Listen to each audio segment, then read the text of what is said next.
Avant le micro. Ouais. Parlez. On est Rebels. Salut à tous, aujourd'hui on passe en revue un des albums les plus attendus du moment, un qui soulevait le plus de questions puisqu'il s'agit de l'album du double numéro 1 mondial des platines, adoubé par DJ Mag. Vous l'aurez peut-être compris, on va parler de United We Are, le premier opus studio du hollandais Hardwell. Bien qu'il s'agisse de mon DJ préféré, je vais tâcher de rester neutre et concis. Tout d'abord, revenons un peu sur ce qui a amené Hardwell jusqu'ici. C'est en 2008 que le jeune Robert van den Corput se fait connaître avec son mashup Show Me Love vs B, joué par les plus grands. En 2010, il lance son propre label Revealed Recordings, qui va devenir une vraie institution dans le milieu électro. En 2011, il sort ses premiers gros singles, Uncoded, qui devient l'intro de son podcast radio Hardwell On Air, mais aussi l'énorme 076 en collab avec Tiesto, et dont le nom fait écho au code postal de leur ville natale. Le succès est fulgurant l'année suivante avec la sortie de Spaceman et de sa version vocale. Hardwell enchaîne les collaborations avec Laidback Luke, Showtek, Matthew Koma, Amba Shepherd, W&W, Mac J, et développe un vrai réseau tout en révélant de nombreuses nouvelles stars, dont ses potes de toujours, Diro et Danik. Il sort d'ailleurs une collaboration avec chacun. Streamé en live, son set à l'Ultra Music Festival 2013 bat un record d'audience qui n'est dépassé que quelques mois plus tard par Hardwell lui-même, au Tomorrowland. En octobre 2013, il atteint son objectif de toujours, la première place du classement DJ Mag des 100 meilleurs DJ au monde. Il n'est pas en reste et annonce en avril 2014 le lancement de sa tournée mondiale I Am Hardwell. Alors que les rumeurs sur un premier album studio enflent, il marque le Tomorrowland par une nouvelle performance hors norme. Réélu meilleur DJ mondial en octobre, il confirme à la fin de l'année la sortie de son premier album le 23 janvier 2015. Alors que Hardwell est soumis à la polémique de savoir s'il est encore ou non capable de se renouveler maintenant qu'il a du succès, voyons si United We Are parvient à réinventer le style du hollandais. Au vu du tracklisting de l'album, une première réaction, il y a du monde. Hardwell a invité tous ses potes, et ça donne plein d'influences différentes, avec du mainstream comme Jason Derulo ou Fat Man Scoop, du classique comme Tiesto ou W&W, et de sonorités plus deep et chill avec Funkerman ou Mr. Probs. Pour prendre les pistes dans l'ordre, l'album démarre avec Eclipse. Cette piste, c'est la seule piste vraiment solo de l'album, et elle est précédée par sa réputation. En effet, ceux qui, comme moi, ont écouté les sets de Hardwell ces derniers mois, gardent en mémoire l'ouverture spectaculaire avec une intro lente, acoustique, jouée par un orchestre de cordes, et qui débouche sur une énorme bombe progressive. Cette piste, nommée Titan à l'époque, est unanimement reconnue comme un chef-d'œuvre, même si sa courte durée n'en fait rien de plus qu'une intro. Quelque part, on sent encore la grande influence de Tiesto, qui avait lui aussi bien utilisé les ensembles de cordes dans ses morceaux, et notamment dans Forever Today, sorti sur l'album Just Be. Vient ensuite la piste en featuring avec Jason Derulo, Follow Me. C'est une piste vraiment jolie, même si elle est finalement assez banale. Cela dit, il faut signaler le drop qui est particulièrement bien construit et qui éclate bien.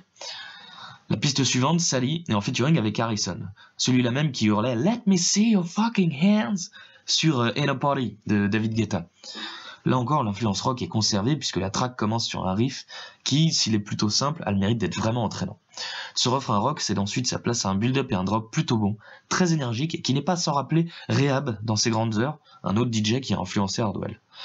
Ensuite, on trouve un featuring avec Heather Bright. Cette chanteuse, plus connue sous le nom de Bright Lights, avait déjà sorti Never Say Goodbye avec Hardwell et Diro, mais d'après Hardwell, c'est cette piste, Let Me Be Your Home, qui a été enregistrée en premier. Mais elle est clairement en dessous avec une instru trop simplette et un son trop saturé avec pour seul point fort la voix de Bright Lights. Vient ensuite une piste qui s'était fait attendre. Je parle bien sûr de la collab entre Hardwell et son mentor de toujours, Tiesto, avec la voix de Andreas Mo. C'est une piste qui se laisse écouter, assez jolie, surtout renforcée par le chanteur, mais on sent plus la patte Tiesto que Hardwell. La piste suivante, c'est vraiment un de mes coups de cœur pour cet album. On sent vraiment que Where He Is Here Now est faite avec le cœur et qui ne peut que contredire ceux qui voient dans cet album un échec du début à la fin. Il faut voir de qui Hardwell s'entoure pour cette track. Il est secondé par le hollandais Funkerman, le grand pote de Fédé Legrand, qui est dans un style très axé techno house, mais aussi du chanteur Hi-Fan, dont la présence est très intéressante puisque la toute première piste de Hardwell sur son label, c'était en featuring avec Hi-Fan.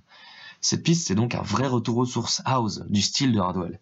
Dès les premières notes, on est captivé par les synthés en ligne de basse, rejoint par les pianos et les cordes, le tout accompagné par la voix de Hi-Fan installant une vraie ambiance Ibiza. Le drop est lui aussi très bon puisqu'il s'inscrit dans la nouvelle mode Future House, une sorte de modernisation de la Deep House. Le pari est non seulement risqué mais réussi pour un DJ que l'on pensait seulement bon pour les énormes festivals. La piste qui suit, c'est la piste éponyme de l'album, United We Are, et elle signe le retour du duo Hardwell-Amba Shepherd, qui avait déjà fait ses preuves sur le succès qu'avait été Apollo. Une très bonne mélodie est développée et précède un drop vraiment trance, que ne renierait pas Armin van Buuren ou Ferry Corsten. Mention spéciale à la partie vocale de Amba Shepherd, qui, une fois de plus, est vraiment épatante. La piste suivante fait un peu figure d'ovni.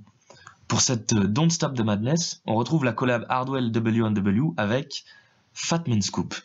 La présence peu commune de ce MC très ancré rap est justifiée par Hardwell pour sa passion pour ce style, bien plus vieille que sa passion pour l'électro. Dans les faits, Fat Man Scoop pose sa voix sur une partie bien menée par les trois Hollandais, mais le morceau a souffert de sa trop grande diffusion. En effet, ceux qui suivent avec attention les sets de Hardwell auront remarqué que le drop de cette piste est déjà vieux de 2 ans et demi. Il avait été dévoilé au Tomorrowland 2013 en mashup avec Wake Me Up de Avicii. Ceci dit, pour ceux qui ne connaissent pas cette piste, vous avez de fortes chances d'être soufflés par sa puissance.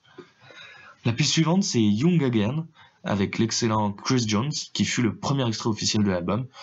Rien de spécialement original dans ce morceau, on y sentirait presque des traces du style Tiesto. C'est clairement pas la piste qui marquera les esprits. En revanche, la piste suivante est vraiment sidérante. Là aussi, on croirait écouter du Tiesto, mais de l'époque où il produisait encore de la trance pure. D'ailleurs, c'est Jonathan Mandelson, un chanteur très prisé dans les morceaux trance, qui pose son empreinte vocale sur ce morceau qui n'a rien de commun avec le style habituel de Hardwell. Tout juste y retrouverait-on des similitudes avec Apollo. La piste suivante a déjà quelques mois d'ancienneté, il s'agit de Arcadia, la collab avec le jeune talent Joey Dell et la chanteuse Luciana. Finalement intégrée à l'album, elle a déjà été largement diffusée en radio, tout sauf surprenant donc. Area 51, la piste suivante, est en collab avec un autre nouveau talent, Dallas Kay. Malheureusement, la mélodie est trop convenue pour faire suffisamment apprécier les quelques maigres variations. Pour la piste suivante, on passe du côté hard.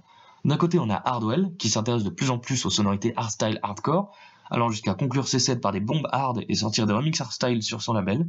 De l'autre, on a Headhunters, légende du genre hardstyle, qui de plus en plus se tourne vers la scène main stage, en signant par exemple 2 collaborations avec les W&W et en annonçant avec Diro et avec Martin Garrix. L'alliance de ces 2 poids lourds, en compagnie de la chanteuse Harris, donne Nothing Can Hold Us Down. Mais dans les faits, c'est assez décevant. Après, il faut rappeler que ça reste l'album de Hardwell, et non celui de Headhunters. Mais à quoi bon l'inviter si c'est pour juste avoir ce son qui n'a qu'un arrière-goût de hardstyle? On a bien une petite variation vraiment hard à la fin, mais ils auraient sûrement pu se débrouiller pour en faire plus que les 15 dernières secondes. L'album se conclut sur une dernière révélation. Hardwell sait faire du son chill. Avec la voix de Mr. Probs, il signe Birds Fly pour terminer sur une note vraiment enchanteresse et détendue. Pour conclure, il y a quelque chose d'un peu frustrant dans cet album, parce qu'on peut toujours pas se faire une idée sur la valeur du style Hardwell aujourd'hui. Personnellement, j'ai beaucoup apprécié cet album, à part les 2-3 que j'ai évoqués, mais beaucoup y ont vu un album formaté, ne voyant que les points négatifs. Moi, j'ai bien aimé cet album, et surtout sa structuration, parce que c'est intéressant de voir qu'il a organisé l'album comme un de ses DJ sets. Une intro, des points culminants, des pauses, une avant-dernière piste hardstyle, ou du moins qui essaye, et une conclusion de chill. Je vous recommande donc d'écouter l'album, ne serait-ce que pour vous en faire une idée. Parce que à s'essayer dans autant de genres, Hardwell aura forcément mis dans cet album une piste qui vous convaincra. À vos micros, Ouais. parlez. On est Rebels.